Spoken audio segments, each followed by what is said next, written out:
नमस्कार दोस्तों, कैसे हैं आप सभी। तो मैं उम्मीद करती हूँ कि आप सब बहुत अच्छे होंगे। तो आज हम आपको इस वीडियो में बताएंगे वाल्मीकि रामायण से जुड़ी एक धार्मिक कहानी। तो आइए हम शुरू करते हैं। तो आप वीडियो को एंड तक देखिएगा, बीच में स्किप न करिएगा। वाल्मीकि रामायण से जुड़ी एक धार्मिक कहानी यह है कि महर्षि वाल्मीकि ने ब्रह्मा जी के कहने पर रामायण की रचना की थी। रामायण के बारे में कुछ और रोचक बातें आइए हम जानते हैं। रामायण में 7 कांड हैं। बालकांड, अयोध्या कांड, अरण्य कांड, सुंदर कांड, कृषि कांड, लंका कांड और उत्तराकांड। रामायण को पौलत्स्यवत और दशानन भी कहा जाता है। वाल्मीकि रामायण को लिपिबद्ध करने से पहले यह मौखिक रूप से प्रचलित थी। राम के वन से अयोध्या लौटने के बाद रामायण की रचना हुई थी। रामायण में बताया गया है कि भगवान राम विष्णु के मानव अवतार थे। रामायण का मकसद मानव जाति को आदर्श जीवन के लिए मार्गदर्शन देना था। रामायण में बताया गया है कि राम ने राक्षसों के राजा रावण का वध किया था और धर्म की स्थापना की थी। क्रोधवश से आहत वाल्मीकि निषाद को शाप देने के बाद विरोधी भगवानों के समुद्र में डूबते उतारते रहे। कार्तव्य करणी के बीच दर्दनाक स्थिति में थे कि स्वर्ग से ब्रह्मा का आरोहण हुआ। वाल्मीकि दृष्टि के निर्माता एवं जगत के पितामह को स्वयं के द्वारा निषाद को शाप देने की कथा सुनाकर पश्चाताप करने लगे। संस्कृत के प्रथम महाकाव्य रामायण की रचना करने वाले महर्षि वाल्मीकि को आदि कवि भी कहा जाता है।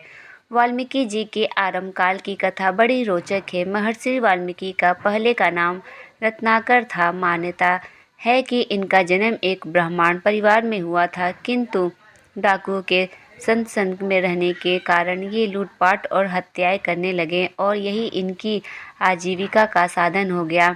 इन्हें जो भी मार्ग में मिलता वह उनकी संपत्ति लूट लिया करते थे। एक दिन इनकी मुलाकात देवर्षि नारद से हुई। इन्होंने नारद जी से कहा कि तुम्हारे पास जो कुछ है उसे निकाल कर रख दो, नहीं तो तुम्हें जीवन से हाथ धोना पड़ेगा। देवर्षि नारद ने कहा, मेरे पास इस वीणा और वस्त्र के अलावा कुछ और नहीं है। तुम लेना चाहो तो इसे ले सकते हो, लेकिन तुम यह क्रूर कर्म करके भयंकर पाप क्यों करते हो।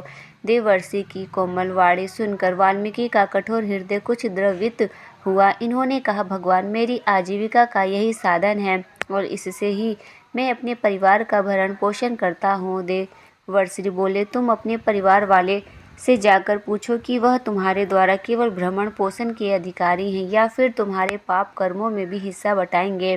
तुम विश्वास करो कि तुम्हारे लौटने तक हम यहाँ से कहीं नहीं जाएंगे। वाल्मीकि ने जब घर आकर परिजनों से उक्त प्रश्न पूछा तो सभी ने कहा कि यह तुम्हारा कर्तव्य है कि हमारा भरण पोषण करो, परंतु हम तुम्हारे पाप कर्मों से क्यों भागीदारी बने। परिजनों की बात सुनकर वाल्मीकि को आघात लगा। उनके ज्ञान नेत्र खुल गए। वह जंगल पहुँचे और वहां जाकर देवर्षि नारद को बंधों से मुक्त किया तथा विलाप करते हुए उनके चरणों में गिर पड़े और अपने पापों का प्रायश्चित करने का उपाय पूछा। नारद जी ने उन्हें धैर्य बंधाते हुए राम नाम के जप की सलाह दी, लेकिन चूंकि वाल्मीकि ने भयंकर अपराध किए थे इसलिए वह राम राम का उच्चारण करने में असमर्थ रहे। तब नारद जी ने उन्हें मरा मरा उच्चारण करने को कहा। बार बार मरा मरा कहने से राम राम का उच्चारण स्वयं ही हो जाता है।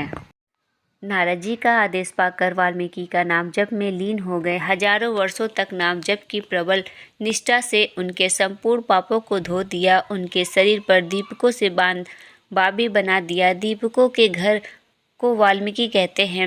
उसमें रहने के कारण ही इनका नाम वाल्मीकि पड़ा। ये संसन में लौकिक छंदों के आदि कवि हुए। इन्होंने ही रामायण रूपी आदि काव्य की रचना की। वनवास के समान समय भगवान श्री राम ने इन्हें दर्शन देकर कृतार्थ किया। सीता जी ने अपने वनवास का अंतिम समय इनके आश्रम में बिताया। वहीं पर लव और कुश का जन्म हुआ। वाल्मीकि जी ने उन्हें रामायण का ज्ञान सिखाया। इस प्रकार नाम जप और सत्कर्म के प्रभाव से वाल्मीकि डाकू से ब्रह्मर्षि बन गए। रामायण प्राचीन भारत का एक अति लोकप्रिय महाकाव्य है। रामायण का मतलब है अयोध्या के राजा दशरथ के ज्येष्ठ पुत्र राम की संपूर्ण जीवन गाथा। रामायण की मूल रचना महर्षि वाल्मीकि ने संस्कृत भाषा में की थी। बाद में तुलसीदास ने इन छंदों की रचना हिंदी में रामचरितमानस के रूप में की। रामायण में मर्यादा पुरुषोत्तम भगवान श्री राम के चारित्रिक गुणों और बुराई पर अच्छाई की जीत की विस्तार पूर्वक चर्चा की गई। रामायण में लिखे गए मानवीय मूल्यों को पढ़कर भारतवासी इसे श्रद्धा और आदर की दृष्टि से देखते हैं। आप यही महर्षि वाल्मीकि द्वारा रचित को अपनी सुविधा के अनुसार संपूर्ण कांडों को एक एक साथ अलग अलग कर आप देख सकते हैं। महर्षि वाल्मीकि ऋषि दृष्टा थे। वस्तुओं के भाव, धर्म तथा तत्व का सुविजन की ऋषि पद से वंदिनी होना आदित्य कवि के किसी प्राचीन काव्य का दर्शन है। श्रवण तथा अवलंबन किए जे बिना ही सर्वश्रेष्ठकृत काव्य का निर्माण किया। वे कवि हृदय थे। कवि का अर्थ होता है नेत्रों के व्यवहार से दूर रहने वाला, अतीत एवं अनागत पदार्थों को यथार्थ रूप से देखने वाला दिव्य पुरुष। यही कारण है कि ऐतिहासिक काल के अरुणोदय में रचे जाने पर भी यह ग्रंथ अनुपम और आदित्य है।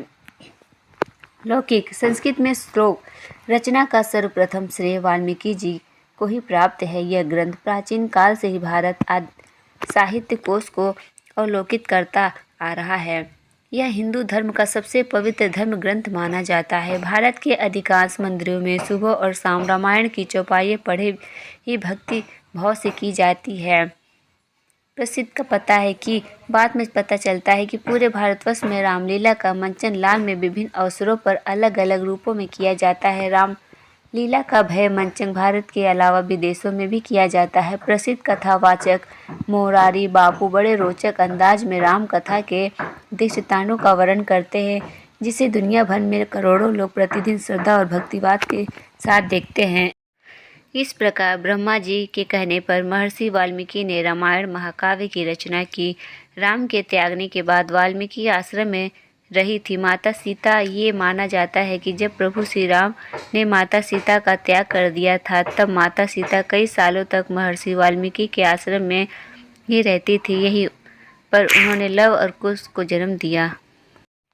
रामायण की पहली कथा संसार का सारा ज्ञान भगवान शिव के मुख से निकलता है। भगवान शिव ने माता पार्वती को रामायण की कथा सुनाती थी। माता सती के साथ उसे काका कुंभसूत नाम से कोई में सुना और उससे नारद जी ने रामायण को सुना। नारद जी ने जब यह कथा वाल्मीकि जी को सुनाई, तब उनका हृदय परिवर्तन हुआ और उन्होंने रामायण महाकाव्य की रचना कर दी। वाल्मीकि रामायण में रावण का वर्णन इस प्रकार किया गया था, जिसके 20 भुजाएं, 10 मुंह और चौड़ी छाती है, तथा जो राजाओं के देवता इंद्र के सभी राजश्री वस्त्रों का स्वामी है। रामायण की 8 चौपाई कौन सी है, तो आइए हम जानते हैं। गोस्वामी तुलसीदास जी द्वारा रचित श्री रामचरितमानस के अयोध्या कांड के शुरू में राम सीता के विवाह से जुड़ी 8 चौपाई के इन 8 चौपाइयों का श्रद्धापूर्वक प्रतिदिन पाठ करने से घर की तंगहाली और दरिद्रता दूर हो जाती है। श्री गुरु चरण सरोज रज निज मन मुकुर सुधारे, बनरहु रविवर विमल जसु जो दया को फल चारे। रामायण की असली कहानी। यह महाकाव्य राम की सौतेले माँ का के किसी के अनुरोध पर उनके पिता राजा दशरथ द्वारा दिए गए 14 वर्ष के वनवास, अपनी पत्नी सीता और भाई लक्ष्मण के साथ भारतीय उपमहाद्वीप के वनों में उनकी यात्रा, लंका के राजा रावण द्वारा सीता का अपहरण, जिससे परिणाम स्वरूप युद्ध हुआ, तथा राम की मृत्यु की कहानी है। असली सीता कौन थी? राजा जनक की पुत्री होने के कारण इन्हें जानकी, जनकात्मजा अथवा जनक सुता भी कहते हैं। मिथिला की राजकुमारी होने के कारण ये मैथिली नाम से प्रसिद्ध है। भूमि में पाए जाने के कारण इन्हें भूमिपुत्री या भूसुता भी कहा जाता है। सीता जी का जन्म वैशाख मास के शुक्ल पक्ष में 9वीं तिथि को मिथिला बिहार में हुआ था। राम की उम्र कितनी थी? वाल्मीकि जी के रामायण के अनुसार भगवान राम जब वनवास जा रहे थे, उस समय उनकी उम्र 27 वर्ष थी। वही रावण से युद्ध के समय उनकी उम्र लगभग 38 से 40 के बीच मानी जाती है। भगवान राम लगभग 41 वर्ष में अयोध्या लौटे थे और 11,000 सालों तक जीवित रहकर राज किया था। वाल्मीकि आश्रम में सीता कितने वर्ष तक बिताई थी? यह स्थान बहुत ऐतिहासिक महत्व का है, क्योंकि माता सीता ने अपने निर्वासन जीवन में के 12 वर्ष ही बिताए थे। वाल्मीकि रामायण का अंत कैसा था? राम अयोध्या के राजा बन गए और सीता को अपनी पत्नी के रूप में लेकर राज करने लगे। इस प्रकार राम को अपनी पत्नी और अपना राज्य वापस मिल गया। राम को सिंहासन पर बैठा जा देख पूरी दुनिया खुश हो गई। संतुष्ट लोगों ने धर्म के मार्ग का अनुसरण किया और ताकतवर होते चले गए। तो दोस्तों, हमारे द्वारा दी गई अगर ये जानकारी आपको पसंद आए तो प्लीज़ वीडियो को लाइक करिए, चैनल को सब्सक्राइब करना ना भूलिए। फिर मिलते हैं नेक्स्ट वीडियो के साथ, तब तक के लिए धन्यवाद।